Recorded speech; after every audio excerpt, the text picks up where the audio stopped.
திருச்சியில் விபத்தில் சிக்கியவரை மீட்க வந்த ஆம்புலன்ஸ் விரட்டியடிப்பு. அதிமுக கூட்டத்தில் மீண்டும் பரபரப்பு. இதை பற்றின முழு விவரங்களையும் தெரிந்து கொள்ள வீடியோவை முழுமையாக பாருங்க. இது போன்ற அரசியல் சார்ந்த அனைத்து அப்டேட்களையும் தெரிந்து கொள்ள வீடியோவை லைக் பண்ணிட்டு நம்ம சேனலை சப்ஸ்கிரைப் பண்ணி பக்கத்தில் இருக்க பெல் ஐக்கானை கிளிக் பண்ணி அதில் ஆளுங்கிற ஆப்ஷனை செட் பண்ணி வச்சுக்கோங்க. அப்போ தான் நம்ம அப்லோட் பண்ணுற வீடியோ உடனுக்குடனே உங்களுக்கு நோட்டிஃபிகேஷனாக வந்து சேரும். வாங்க வீடியோக்குள்ளே போகலாம். திருச்சியில் நேற்று மாலை எடப்பாடி பழனிசாமி மக்களை காப்போம் தமிழகத்தை மீட்போம் சுற்றுப்பயணத்தில் உரை நிகழ்த்தி கொண்டிருந்தார். அப்போது ஆம்புலன்ஸ் ஒன்று கூட்டத்திற்கு நடுவே வந்துள்ளது. ஆம்புலன்ஸில் சோதித்து பார்த்ததில் நோயாளி யாரும் இல்லாததால் அதனை அதிமுகவினர் விரட்டி அடித்ததாக கூறப்படுகிறது. இதற்கிடையே விபத்தில் சிக்கிய ஒருவரை மீட்கவே இந்த ஆம்புலன்ஸ் சென்றதாகவும் தகவல் வெளியாகி இருக்கிறது.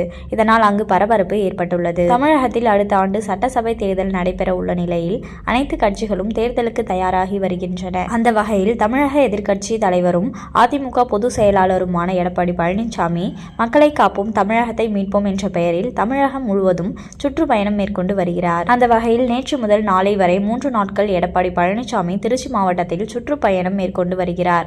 நேற்று மாலை திருச்சி புறநகர் வடக்கு மாவட்டத்திற்கு உட்பட்ட மண்ணச்சநல்லார் பகுதியில் பரப்புரை மேற்கொண்டார். மாலை 4 மணி அளவில் மண்ணச்சநல்லார் பகுதியில் உள்ள கடைவீதியில் பரப்புரை மேற்கொள்ள இருந்தார். இதற்கான ஏற்பாடுகள் முழுவதும் செய்யப்பட்டிருந்தன. எடப்பாடி பழனிசாமி வருவதற்கு முன்பாகவே அங்கு தொண்டர்கள் கூடியிருந்தனர். அப்போது அதிமுக கூட்டத்திற்குள் ஒரு ஆம்புலன்ஸ் வந்தது. அந்த ஆம்புலன்ஸை நிறுத்தி உள்ளே சென்று அதிமுக தொண்டர்கள் பார்த்ததாக தெரிகிறது. இதில் உள்ளே நோயாளி யாரும் இல்லை என்று கூறப்படுகிறது. இதனால் இந்த வழியாக செல்ல முடியாது என வழியை மறித்து திருப்பி அனுப்பியதாக கூறப்படுகிறது. அதிமுக கூட்டத்திற்கு வந்த ஆம்புலன்ஸ் திருப்பி அனுப்பப்பட்டதால் அங்கு பரபரப்பு ஏற்பட்டது. இதற்கிடையே வலுக்கட்டாயமாக திருப்பி அனுப்பப்பட்ட ஆம்புலன்ஸ் ஆனது விபத்தில் சிக்கிய ஒருவரை மீட்பதற்காக சென்றதாகவும் அப்போதுதான் அதிமுகவினர் தடுத்து நிறுத்தி திருப்பி அனுப்பியதாகவும் கூறப்படுகிறது. இந்த சம்பவத்தில் அங்கு சிறிது நேரம் பரபரப்பு ஏற்பட்டது. சம்பவம் நடந்த நேரத்தில் அதிமுக பொதுச் செயலாளர் எடப்பாடி பழனிசாமி இல்லை என்று கூறப்படுகிறது. முன்னதாக எடப்பாடி பழனிசாமி கூறுகையில், நான் தொடர்ந்து பல கூட்டங்களில் கவனித்து வருகிறேன். கூட்டத்திற்கு நடுவில் வேண்டுமென்றே ஆள் இல்லாத ஆம்புலன்ஸ் அனுப்பி இடையூறு செய்து வருகிறார்கள். இப்படியொரு கேவலமான செயலை இந்த அரசாங்கம் செய்து வருகிறது.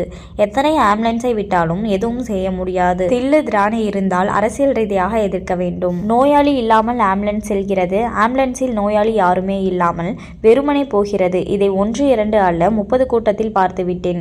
எதிர்க்கட்சியின் கூட்டம் நடக்கிறது என்றால் காவல்துறை பாதுகாப்பு கொடுக்க வேண்டும். இனி ஆம்புலன்ஸ் இது குறித்து காவல்துறையிடம் புகார் கொடுப்போம். ஆம்புலன்ஸ் நம்பரை நோட் பண்ணு, ஆம்புலன்ஸ் டிரைவர் யாருன்னு நோட் பண்ணுங்க என்று தொண்டர்களை நோக்கி பேசினார். எடப்பாடியின் இந்த பேச்சு கடும் விமர்சனத்திற்கு உள்ளாகியது. தமிழக சுகாதாரத்துறை அமைச்சர் மா. சுப்பிரமணியன் இதற்கு விளக்கம் அளித்திருந்தார். அவர் கூறுகையில், மருத்துவர்களுக்கு விடுகின்ற மிரட்டல் தோணியில் அவர் பேசுகிறார். நான் வருகின்ற வழியில் ஆம்புலன்ஸை வேண்டும் என்று விடுகிறார்கள் என்று சொல்கிறார். அது தவறான விஷயம். நானும் கூட பார்த்தேன். ஆம்புலன்ஸ் நம்பரை நோட் பண்ணு, ஆம்புலன்ஸ் டிரைவர் யாருன்னு நோட் பண்ணு என்று சொல்கிறார். தமிழகத்தின் முன்னாள் முதல்வர் ஒருவர் இப்படி மிரட்டல் தோணியில் பேசுவது நாகரிகமான செயல். அவர் இதோடு நிறுத்திக் கொள்வது நல்லது என்று நினைக்கிறேன். இது மக்களிடையே கூடுதல் எதிர்ப்பை தான் தேடித்தரும். இது மாதிரியான பேச்சு அவரது மதிப்பை கெடுக்கும் வகையில் தான் அமையும் என்று கூறியிருந்தார். இதை பற்றின உங்களுடைய கருத்தை கமெண்ட்ல சொல்லுங்க. இது போன்ற அரசியல் சார்ந்த அனைத்து அப்டேட்களையும் தெரிந்து கொள்ள வீடியோ லைக் பண்ணிட்டு நம்ம சேனலை சப்ஸ்கிரைப் பண்ணிக்கோங்க. அடுத்த ஒரு வீடியோவில் பார்க்கலாம். நன்றி.